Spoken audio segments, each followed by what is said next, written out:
Behind the rugged stoic persona of Lucas McCain on The Rifleman lies a man whose real-life story is far more complex than any television script could capture.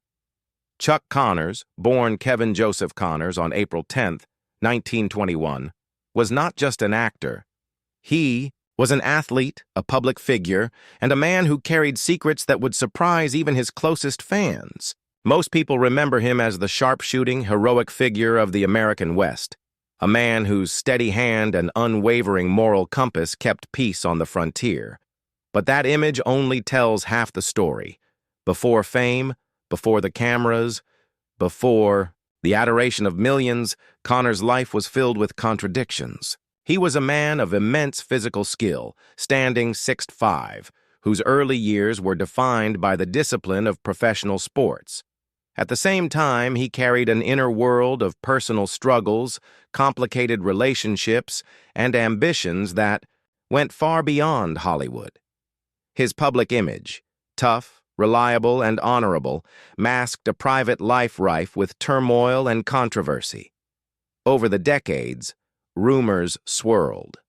Alleged affairs, political controversies, and the pressures of balancing. Fame and family followed him from set to set. Yet few knew the truth. Connors' life illustrates a classic Hollywood tension, the conflict between who a star is on screen and who they are in the shadows. Fans loved Lucas McCain, the hero, but Chuck Connors, the man behind the rifle, was navigating a world of challenges that could never be scripted. This story isn't just about television history. It's about revealing the layers behind a public icon.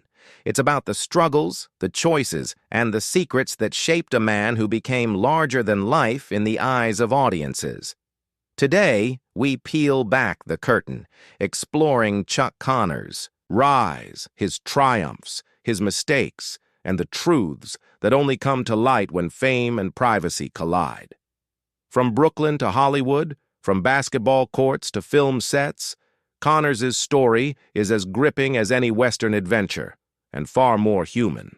Kevin Joseph Connors was born on April 10, 1921, in Brooklyn, New York, to Marcella and Alban Francis Allen Connors, Irish immigrants who worked tirelessly to provide for their family.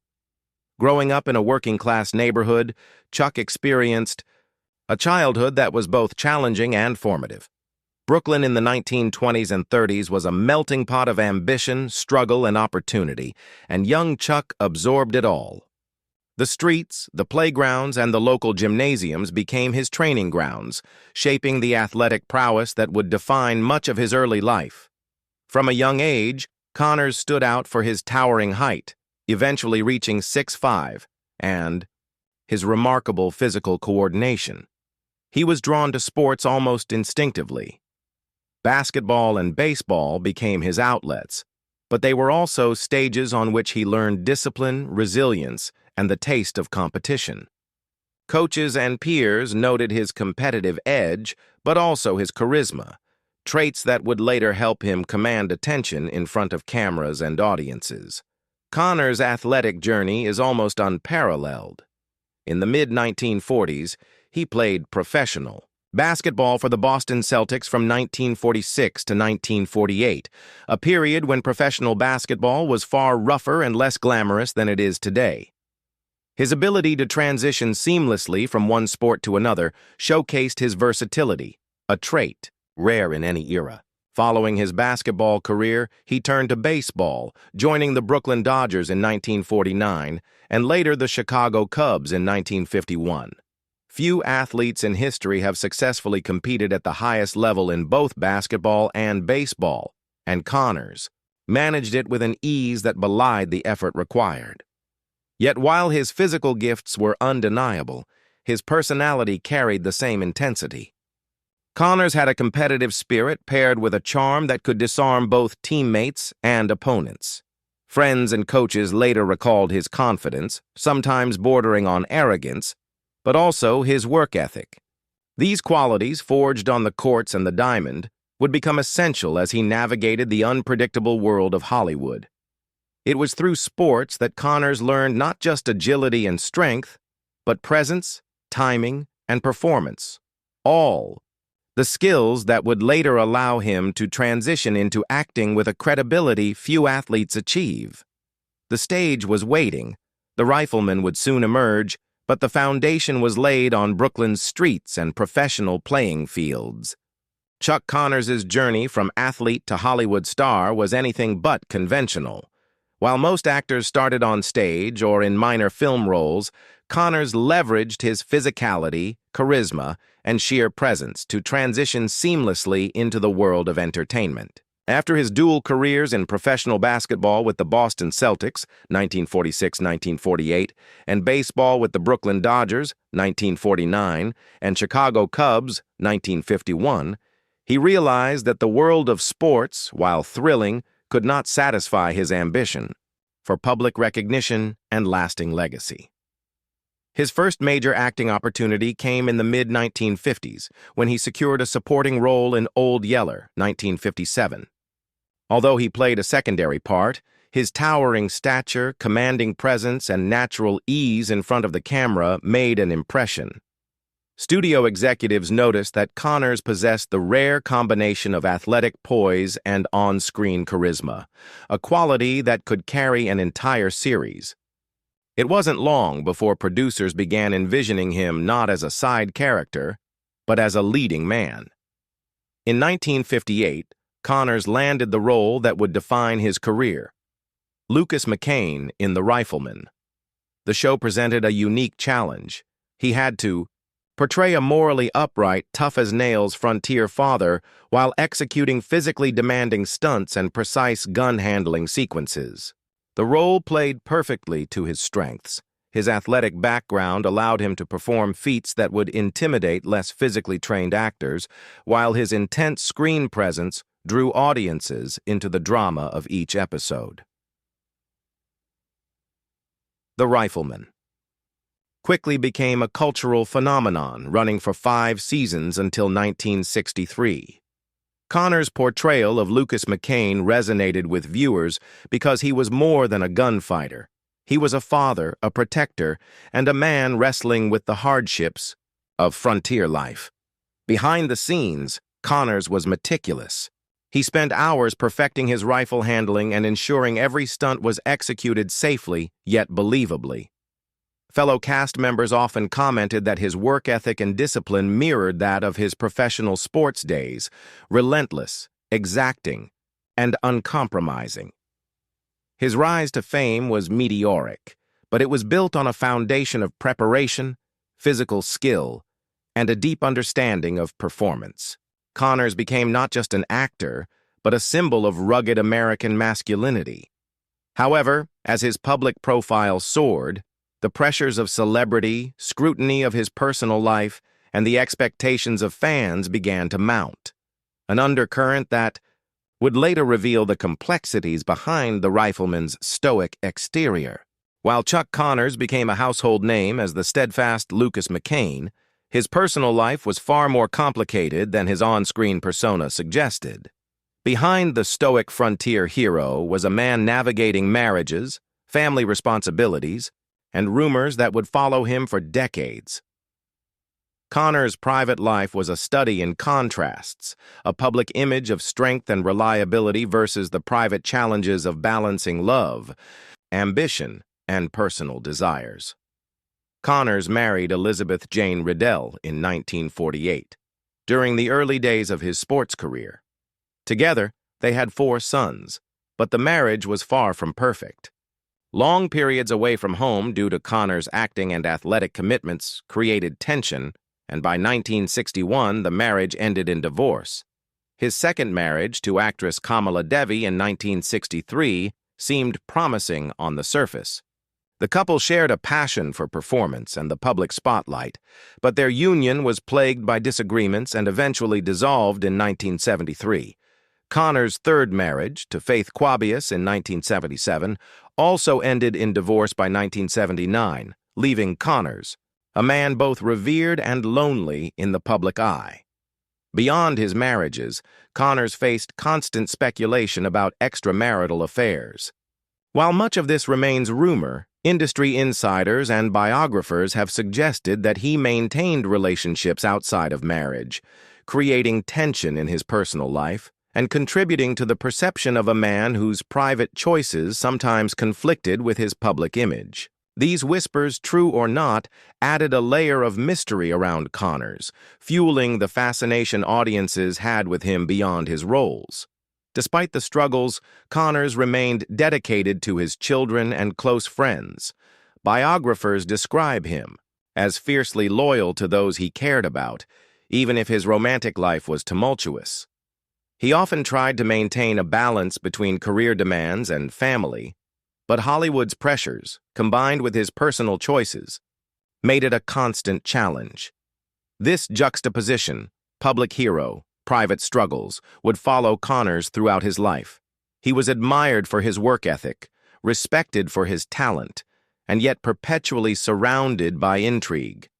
While fans saw the Rifleman as unflappable and disciplined, the man behind the rifle faced conflicts that made his story far more human and relatable. Chuck Connors was more than an actor or athlete. He was a man with strong convictions and a public presence that extended beyond Hollywood.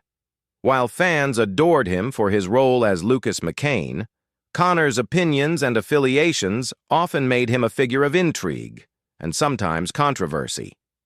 He wasn't shy about his beliefs, and his conservative political stance became an unmistakable part of his public persona. Connors was an outspoken supporter of the Republican Party, publicly aligning himself with figures such as Richard Nixon and later Ronald Reagan.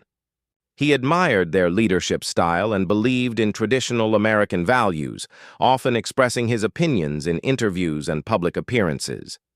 This alignment sometimes created tension within Hollywood, where liberal leanings were common among actors and directors. Colleagues occasionally viewed Connors' political positions as divisive, while fans in conservative circles celebrated his forthrightness and integrity. Yet Connors managed to maintain a balance between his personal beliefs and his professional life. On set, he was known for his work ethic, discipline, and ability to command respect, qualities that transcended politics. Directors and co-stars alike appreciated that despite his strong opinions, he never allowed political debates to interfere with production schedules or creative decisions. At the same time, Connors understood the importance of cultivating a public image. He was deliberate about interviews, appearances, and media engagement, always projecting the stoic, reliable persona that fans associated with his television roles. This careful management of his public image helped maintain his reputation as a Hollywood leading man, even as whispers about his personal life circulated in tabloids and fan magazines. Connors' dual identity, as a disciplined professional on screen and a politically vocal individual off-screen, added depth to his legacy. While he could play a frontier hero with unwavering morality, he was also a man of opinions, capable of drawing both admiration and criticism. His life serves as a reminder that public figures are complex. The traits audiences admire may coexist with personal beliefs that spark debate, creating a figure who is compelling precisely because he cannot be easily categorized. As Chuck Connors aged, the physical demands of his career and the pressures of fame began to take a toll. Despite his rugged on-screen persona, the man who had once excelled in professional basketball and baseball was not immune to the frailties of health that come with age. In the late 1980s, Connors was diagnosed with lung cancer, a disease that would ultimately define his final years. The diagnosis was a stark contrast to the strong, indestructible characters he had portrayed for decades. Friends and colleagues noted that while Connors faced his illness with courage, the disease forced him to slow down and reflect on a life that had been intensely lived. He continued to make public appearances when he could, often attending fan conventions and interviews, maintaining the connection with audiences who had adored him for years. Yet behind the smiles and handshakes, he confronted a mortality that his characters had rarely experienced on screen. During this period, Connors also reflected on his personal life, the marriages that had ended, the rumors that had circulated, and the relationships with his children. While he had been a private man by nature, friends recounted that he became increasingly introspective, aware of the legacy he would leave behind both on and off screen. Interviews from this time reveal a man who valued honesty and wanted to be remembered not only for his career, but for his character and dedication to those he loved. Connors passed away on November 10, 1992, at the age of 71, succumbing to the illness that had shadowed his final years. His death marked the end of an era for fans of the Rifleman and for those who had followed his extraordinary journey from Brooklyn streets to professional sports arenas and finally to Hollywood stardom. Even in his final years, Connors remained engaged with the world. His legacy was cemented not just in the characters he portrayed, but in the stories of determination, discipline, and resilience that defined his life. While the Rifleman lived on in reruns and popular culture, the man behind the rifle left a more complex, human story, one of triumphs, struggles, and the quiet bravery of facing life's final frontier. Chuck Connors' life was a tapestry woven from disparate threads: professional athleticism, Hollywood fame, personal triumphs, and private struggles. From the Brooklyn streets where he first honed his physical skills, to the basketball courts of the Boston Celtics, to the baseball diamonds of the Brooklyn Dodgers and Chicago Cubs, Connors demonstrated an uncommon versatility. Few individuals could claim success in multiple professional sports and then transition seamlessly into acting, a testament to his talent, discipline, and relentless work ethic. His defining role as Lucas McCain in The Rifleman immortalized him in the annals of television history. The character, stoic, principled, and physically capable, mirrored many of Connors' own qualities, yet it also represented an idealized version of the man he aspired to be. While audiences saw a hero capable of extraordinary feats, the real Chuck Connors navigated the challenges of marriage, parenthood, and public scrutiny with far less certainty. This duality, public legend and private human, made his story compelling and deeply relatable. Beyond acting and sports, Connors' political convictions and outspokenness added another layer to his public identity. His conservative stance, support for figures like Richard Nixon and Ronald Reagan, and willingness to voice opinions in a Hollywood landscape often dominated by contrasting viewpoints revealed a man unafraid to stand by his beliefs, even at the risk of criticism. This courage, whether on screen, on the court, or in his personal life, contributed to the enduring fascination with his life story. Connors' legacy is also shaped by the very real human struggles he faced: the pressures of fame, the strain of multiple marriages, rumored affairs, and ultimately, his battle with lung cancer. These challenges remind us that behind the veneer of Hollywood perfection, real people contend with complex, often contradictory realities. Today, Chuck Connors is remembered not only for his iconic performances, but for the layers of character, talent, and humanity he brought to every endeavor. His story serves as a compelling reminder that public heroes are, at their core, people with ambitions, flaws, and the courage to pursue greatness despite life's unpredictable trials. He was a rifleman, a sportsman, a star, and above all, a man whose secrets, struggles, and triumphs continue to captivate audiences decades after his passing.